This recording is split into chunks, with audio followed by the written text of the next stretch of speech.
Hiding throughout Hyrule are a shy, enigmatic race of tree folk who everyone is seemingly unaware of. Who are the Korok? Where did they come from? And why does Link need to find 900 seeds to fill one Korok's maracas? Find out in today's episode. Hey there, welcome to the... Oh, sorry, I have something in my throat. Oh, that's better. Hey there, welcome to the Lore to Death podcast, a deep dive into the lore of your favorite games, movies, shows, and more. My name is Brett, and today I wanted to dive back into the world of Legend of Zelda to talk about our favorite leaf-wearing woodland creatures, the Korok. You might know them best from Breath of the Wild and Tears of the Kingdom, being hidden all around Hyrule. But what do we know about these little woodland creatures, other than their signature, wah-ha-ha-ha? Before we started, I just wanted to ask that you rate this podcast 5 stars wherever you're listening to it, or like and subscribe if you're on YouTube. The only way I know that you're enjoying the content I'm making is if you let me know. So rate the show, leave a comment, or send an email to loretodeth@gmail.com to suggest an episode, or even just to say hi. So with that out of the way, let's get on with the episode. As our first point of order, I wanted to call out that this episode will contain minor spoilers for Windwaker. So if you haven't played this decades-old game and want to remain spoiler-free until your grave, here's your warning. I think the first question that we have is, what are the Korok? Simply, the Korok are little creatures who resemble small trees. With their wooden bodies and a face that is concealed by a leaf of sorts which slots right onto their pointy noses, they seem to be made to hide in forested areas. And hide, they do. They are very shy creatures and don't often appear before humans. They prefer to live in solitude in the care of the Great Deku Tree, whom they tend to in the Great Hyrule Forest or the Forest Haven. But while they tend to avoid humans, it's said that they have a close relationship with fairies, which I think makes sense, since fairies are small creatures who are seldom seen by humans. And I think this is why the Korok tended to feel comfortable around Link. Maybe not at first, but they warmed up to him fairly quickly at least. Link has a strong connection with fairies, like Navi, who helps him through his adventures, and maybe that connection with fairies makes the Korok feel at ease, or feel like he can be trusted at the very least. But despite being so shy, they are jolly folk. I mentioned the leaf that covers their face, which can come in all sorts of different shapes and colors, and even has a face cut out of it, which is usually smiling or happy looking. They are also known to be musical little creatures, who jingle when they walk, and have a tendency to play musical instruments, like Makar with his violin, or Hestu with his infamous maracas. And speaking of Hestu, and keeping with the theme of staying hidden, when Hestu first encounters Link, he is surprised that Link can see him, saying that the last time anyone was able to see him was 100 years prior. And if you've seen Hestu, you would know that he's kind of hard to miss. He seems to be an elder Korok, and he does not look like the rest of them. The first major difference is that he's pretty huge, and not just for a Korok, but it looks like he stands well over 8 feet tall. And that is, in part, due to the fact that he's actually growing a tree out of the top of his head. Unlike other Korok, he wasn't only tree-like, but he was a literal walking, talking tree. Who likes maracas? Apparently. The fact that an 8-foot-tall tree can be roaming around Hyrule without being noticed is impressive, if nothing else. But this would lead me to believe that there is a magical essence surrounding the Korok that would make most people miss them. And this would make sense, as there are over 900 Koroks spread throughout Hyrule in Breath of the Wild and Tears of the Kingdom, and seemingly no one has ever found them, let alone talk about their existence. If they existed in this world, you wouldn't be able to get me to shut up about them, and yet the average Hylian doesn't seem to mention them or know of their existence. And you might be wondering, you said earlier that they prefer the solitude of the forest with the Great Deku Tree, but now you're saying that there are hundreds of them spread throughout Hyrule? And yes, both can be true at the same time.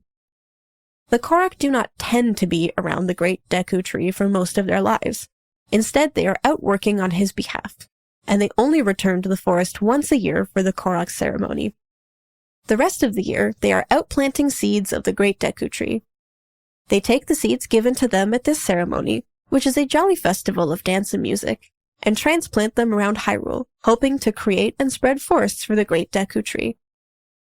The only ones who stay with the Great Deku Tree year-round in Windwaker are Makar, the Sage of Wind, and Hollow, who studies potion making to concoct strange brews from Bokubaba seeds. However, in Breath of the Wild, there are many Korok who live with the Great Deku Tree within the Great Hyrule Forest. And considering the timeline, or if you think that Breath of the Wild is a culmination of all timelines, it makes sense that some traditions might be different between the two, considering they are either just straight up from different timelines or they are hundreds, if not thousands, of years apart from each other. But that's a whole other conversation for another time. Being wanderers of Hyrule, you might wonder if they ever get into fights with other less friendly beings like bokoblins. The answer is largely unclear as we don't ever see them fight in any of our encounters with them, but we do know that they make weapons, even if they never use them personally. In Breath of the Wild, we have an entire weapon set including a shield, bow, sword, and spear that were made by the Korok, the Forest Dwellers set. This implies that they might have had to use them at some point, or maybe they still do. But I think that they prefer to stay hidden and avoid any conflict if at all possible. And honestly, same. The source that I'm reading this from states that this, along with the fact that they have a shop called the Spore Store, where they sell various cooking ingredients despite us never seeing them eating, means that they're aware of what Hylians are in the market for, and therefore only have these things because of trade value. I think that this is a bit of a far stretch considering their entire personality is centered around planting trees and avoiding most other living beings. I don't think that they would set up a store just to appease them, or for trade, because what value does a Korok place on a rupee? I would guess little to none since they aren't making their way around to other shops and purchasing things, and it's not like the Great Deku Tree charges rent. I think that they have weapons simply because they used to use them, or perhaps still do, and they have food for sale because maybe they eat as well. I know it's a bit of a tangent, but I thought it was worth mentioning that not every source is necessarily correct or well thought out. However, there is an interesting point to be made about the fact that they make weapons and food even under the assumption that they don't use them, and this is the fact that they weren't always the lovable little tree folk that we know and love. After the Hero of Time defeated Ganondorf, and he was sealed in the Sacred Realm, he sat dormant in that realm for several generations, and corrupted it into what would come to be known as the Evil Realm. After all this time, the Safe's power that sealed him there weakened, and he was able to escape into the world in his beast form, Ganon. In that time that he was trapped in the Evil Realm, Ganondorf made a vow that when he escaped, he would take revenge on the 7 sages and the Hero of Time for locking him in there. And so when he escaped as Ganon, he immediately started making good on that promise. Darkness covered the land, and the people prayed to the legendary Hero of Time, who was no longer in this timeline, due to Zelda sending Link back to his childhood all those years ago, splintering the timeline and leaving this one without a hero. Because there was no one to stop him, Ganon completely took over Hyrule with little to no opposition. The king of Hyrule at the time, Daphnis no Hansen Hyrule, attempted to thwart Ganon using his magic, but was unsuccessful. Feeling like he had no other choice, he made a plea to the 3 golden goddesses that they might save Hyrule from Ganon. The goddesses, unable to sit idly by while Ganon ravaged Hyrule and threatened the very existence of this world, answered the king's prayers and instructed him and the Hylians to flee to the mountaintops for safety. Once they were safely tucked away on the mountaintops, the golden goddesses called down a torrential flood upon Hyrule in what would be known as the Great Flood, and created the Great Sea. The people who survived would go on to build new civilization on the surface of the Great Sea and the islands that it created with the original Hyrule frozen in time below the sea and largely forgotten. But what does all of this have to do with the Korok? Well, before the Great Flood, the Korok were a humanoid race called the Kokiri. You might remember that name from Ocarina of Time, where Link grew up in a Kokiri village alongside others like Saria. The Kokiri were originally Hylians, and for all intents and purposes, are just Hylians who decided to stay close to nature when the others started industrializing and developing modern civilizations. the Kokiri distanced themselves from the Hylians and instead stayed in the forest where they would live in treehouses alongside nature, almost like little hobbits of Hyrule. Hobbits of Hyrule would make a great band name. However, once the Great Flood happened, and their forests were drowned, they had no choice but to find a way to live on the islands and adapt by evolving. Over time, the Kokiri, who were so close to nature before, evolved to be even closer so, by turning into lightweight tree people that could use Deku leaves to fly over the Great Sea like dandelion seeds. Even more interesting is that they did so because of the Great Deku Tree. You see, the Kokiri had a great connection with the Deku Tree as well, seeing as they lived in his forest. The Great Deku Tree would grant each Kokiri a fairy, which would watch over them and provide guidance in exchange for nurturing the land and taking care of the forest. Hence Link and Navi, which also explains why the Korok have a good relationship with fairies, since they served the Great Deku Tree as Kokiri and continued to do so after they evolved into Korok. It's theorized that the Great Deku Tree used magic to forcefully evolve them so that they could continue living with him on the surface and, of course, replant the forests that were buried under the sea. Anyways, the original point that I was making was that there might have been a reason that the Korok are still making weapons and selling foodstuffs, and I think that it's a leftover tradition from when they were Kokiri. We know that the Kokiri made tools since they farmed, and we know that the Lost Woods, where they lived, was a dangerous place. They, no doubt, had the need to defend themselves, so it makes sense that they would have made weapons as well. So that's my theory. It's just a leftover from their time as Kokiri. It seems like the form that the Korok took was ideal for their purpose, and that purpose alone. So I don't see a universe where the Kokiri naturally evolved into the Korok. Similarly, with the Rito, the bird people, who evolved from the aquatic Sora, there's no way that just happened naturally.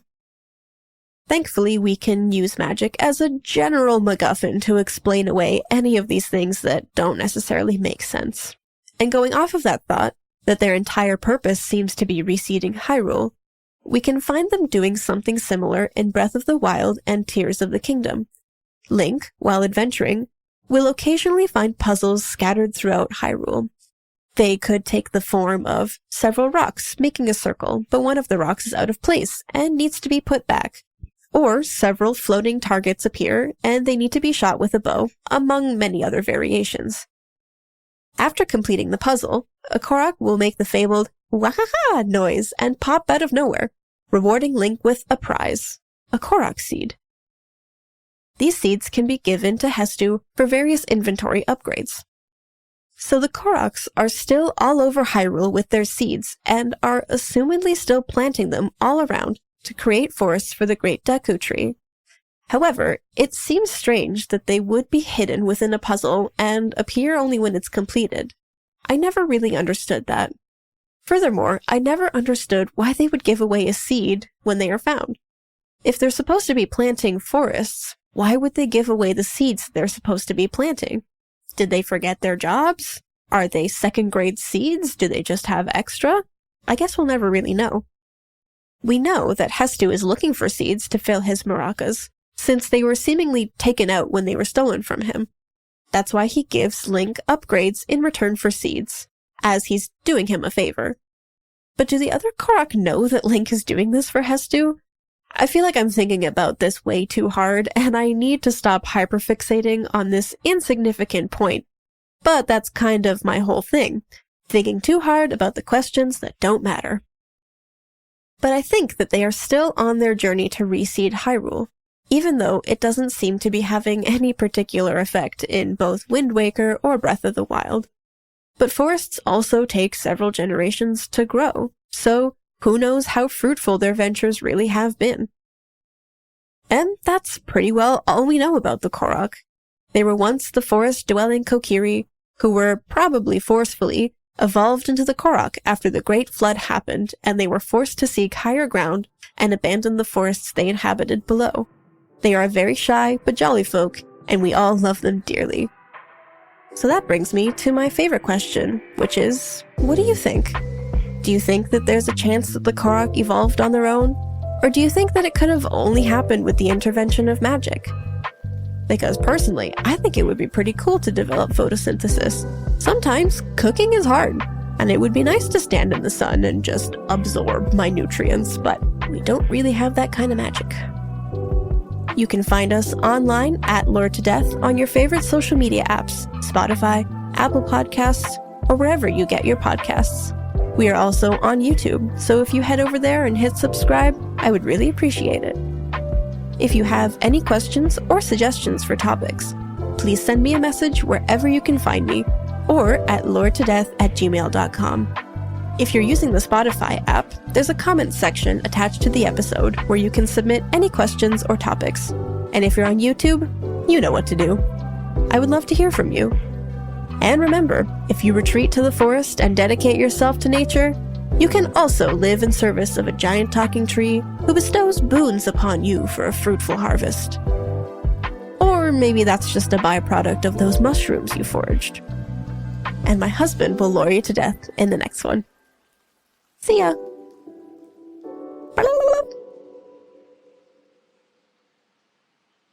And I just wanted to quickly come in at the end of the episode to say thank you to my wife for recording this episode.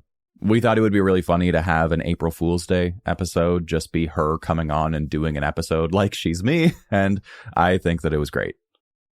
She did a fantastic job, and if you've made it this far in the episode, then show her some love down in the comments, and I will relay those comments to her through interpretive dance in our living room.